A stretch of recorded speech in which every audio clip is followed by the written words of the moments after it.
जो नए एस्टीमेट सामने आए हैं उसके मुताबिक कॉटन की जो सप्लाई है उसमें कमी आ सकती है। क्या है कारण, कितनी कमी आ सकती है, इन सब पर बातचीत करते हैं। हमारे साथ हैं कॉटन एसोसिएशन ऑफ इंडिया के प्रेसिडेंट अतुल गनात्रा और साथ ही वंदना भारती भी मौजूद हैं। तो जी नमस्कार, स्वागत है आपको। तो पहले तो बताइए क्या एस्टीमेट्स हैं इस बार के, और क्या जो साइक्लोन बिपरजॉय रहा या फिर जो डिलेड मानसून रहा उसी का इम्पैक्ट दिख रहा है सप्लाई पर फिलहाल? जी, गुड मॉर्निंग दीपाली जी। देखिए, हमने है ना जो थोड़े क्रॉप कमिटी, जो हमारी क्रॉप कमेटी है उसके फिगर और जो बाकी सारी एजेंसी है उनके फिगर में थोड़े डिफरेंस आ रहे थे।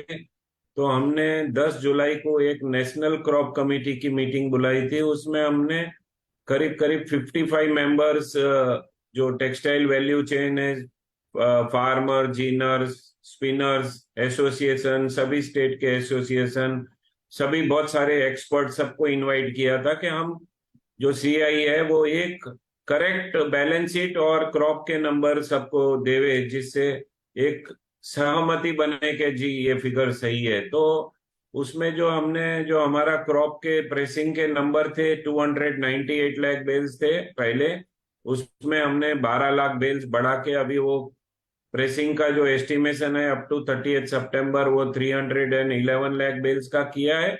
और एक्सपोर्ट जो हमारा एस्टिमेशन था 20 लाख बेल्स, वो कम करके 16 लाख बेल्स किया है। और जो हमारा ओपनिंग स्टॉक 1 अक्टूबर 2022 को 32 लाख बेल्स था, उसको हमने कम करके 24 लाख बेल्स किया है। तो ये सब आंकड़े लेने के बाद अभी हमारा जो क्लोजिंग स्टॉक रहेगा 30 सितंबर 2022 को वो 23 लाख बेल्स का रहेगा। तो जो अभी ऐसा है कि पूरे ट्रेड्स में एक सहमति बन गई कि जो हमारा क्लोजिंग स्टॉक है वो सभी एजेंसी का क्लोजिंग स्टॉक करीब करीब सेम 20 से 25 लाख गांठ का क्लोजिंग का रहेगा, जो कि हम मानते हैं एक बहुत कम स्टॉक है हमारे पास। क्लोजिंग स्टॉक बहुत कम है। अगर हम देखें 2021-22 में हमारे पास 72 लाख बेल्स था और 2020-21 में हमारे पास 125 लाख बेल्स का स्टॉक था। तो वो देखते हुए ऐसा लग रहा है कि बैलेंस शीट काफी टाइट रहेगी और आने वाला टाइम में थोड़ा टफ टाइम अगस्त के बाद देखना पड़ेगा, ऐसा अभी लग रहा है। जी जी दीपाली जी। ठीक है, तो यानी जो ओवरऑल सप्लाई है वो कम रह सकती है, क्लोजिंग स्टॉक जैसा आपने बताया पिछले 2 सालों के मुकाबले कम रहेगा। अच्छा, आपने एक्सपोर्ट्स का भी जिक्र किया। हमने देखा था कि जो कॉटन के एक्सपोर्ट्स थे वो ऑलमोस्ट 18-19 ईयर्स के लोज पर आ गए थे। एग्जैक्टली अभी इंपोर्टिंग कंट्रीज की तरफ से डिमांड कैसी है, या क्या आउटलुक है डिमांड को लेकर, और साथ ही साथ डोमेस्टिक डिमांड कैसी आ रही है? जी, देखिए, एक्सपोर्ट में डिमांड बिल्कुल नहीं है। आपने सही बोला, लास्ट ईयर हमारा एक्सपोर्ट हुआ था 42 लाख बेल्स, और इस टाइम जो नेशनल कमेटी मिली उन्होंने सबने बोला कि 16 लाख के बेल के ऊपर एक्सपोर्ट नहीं होगा। तो एक्सपोर्ट बहुत कम है। इसकी 2-3 वजह है। एक वजह है इंडिया के प्राइस पूरे लास्ट 9 महीने वर्ल्ड मार्केट से 10% ऊपर चल रहे थे। तो हम, हमारी रुई इंटरनेशनल मार्केट से अगर 10% ऊपर रहेंगे तो हम एक्सपोर्ट में माल नहीं बेच सकते हैं। That was one reason. दूसरा, हमारा मार्केट 10% वर्ल्ड मार्केट से ऊपर रहने के भी 2 वजह है। एक, हमारा ओपनिंग स्टॉक कम था, जिससे अक्टूबर में मिलों के पास माल नहीं था। जब नया क्रॉप आया तब मिलों ने माल लेके चालू किया, तो प्राइस ऊपर थे। दूसरा, इस साल फार्मर्स ने बहुत कपास का होल्डिंग किया, क्योंकि लास्ट ईयर कपास के भाव से 12 से 14 हजार और इस साल कपास के भाव हो गए 7 से 8 हजार। तो उन्होंने माल पकड़ के रखा और 1 लाख बेल एवरेज की अराइवल से वो माल लेके आए, और हमारा कंजम्पशन भी 1 लाख बेल है। तो मिलों को माल लेना पड़ा और उस वजह से हमारा भाव पूरे साल 10% ऊपर रहा। तो ये भी एक वजह है कि कॉटन का एक्सपोर्ट इफेक्ट हुआ है इस साल। जी हाँ हाँ, लेकिन अतुल जी किसानों ने तो माल इसलिए होल्ड रखा क्योंकि वो यही एंटिसिपेट कर रहे थे शायद भाव और ऊपर जाएंगे, इसीलिए उन्होंने माल अपने पास रखा। लेकिन क्विकली संक्षेप में जानना चाहेंगे फिलहाल डोमेस्टिक मार्केट में प्राइसेस कैसे हैं?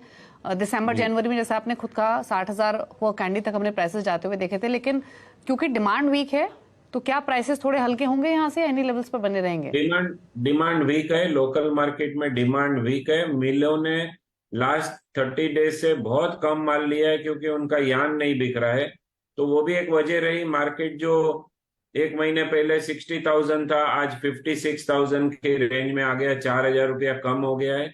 इसकी मेन वजह है इंडियन स्पिनिंग मिलों ने खुद की इन्वेंट्री जो 60 डेज का स्टॉक था, आज वो 35-40 डेज की इन्वेंट्री पे आ गए। उन्होंने लास्ट एक महीने से बहुत कम माल लिया है और डोमेस्टिक में डिमांड वीक है।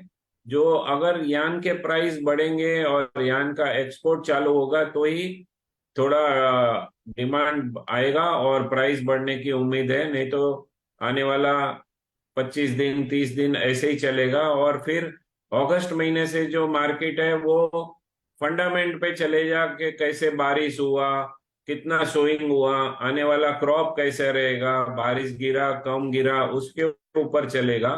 तो आने वाला जो अभी सीजन है वो रेन कैसे हुआ, सोइंग कैसे हुआ और क्रॉप कितना होने वाला है उसके ऊपर चलेगा। जी दीपाली जी। ठीक है, ठीक है। चलिए, अगस्त के बाद आंकड़े कैसे आते हैं सोइंग प्रोडक्शन अवेलेबिलिटी के हिसाब से वो प्राइसेस को फर्दर ड्राइव करेंगे। लेकिन क्विकली बनना है एग्रीपैक से कुछ स्ट्रैटेजीज आपकी? दो तीन स्ट्रैटेजीज हैं यहाँ पे दीपाली। मुझे लग रहा है कि एक्शन यहाँ पे रहेगा। टर्मरिक में हम लोगों ने देखा था कि 8% एक अपसाइड आया था और 23% हमने देखा जून में जंप आता हुआ। अब मुझे लग रहा है कि थोड़ा सा फॉल यहाँ पे आ सकता है, तो 10,750 के करीब एक सेलिंग रिकमेंडेशन मैं दूंगी। ओवरऑल यहाँ पे ट्रेंड अपसाइड का है, लेकिन आज के दिन में मुझे लग रहा है करेक्शन कंटिन्यू रह सकता है। 10,400 का टारगेट होगा। स्टॉप लॉस यहाँ पे लगाना होगा करीब करीब 10,950 का। दूसरी कमोडिटी यहाँ पे है ग्वारकम है। ग्वारकम में मुझे लग रहा है कि यहाँ पे भी एक सेलिंग प्रेशर देखने को मिलेगा। 11,200 के करीब बिकवाली करनी चाहिए। 10,940 का टारगेट होगा। यहाँ पे स्टॉप लॉस लगाना होगा 11,350 का। एक मेंथा में मुझे लग रहा है कि जुलाई कॉन्ट्रैक्ट में थोड़ा सा यहाँ पे रिकवरी की गुंजाइश है। 892 के करीब यहाँ पे मैं बाइंग रिकमेंड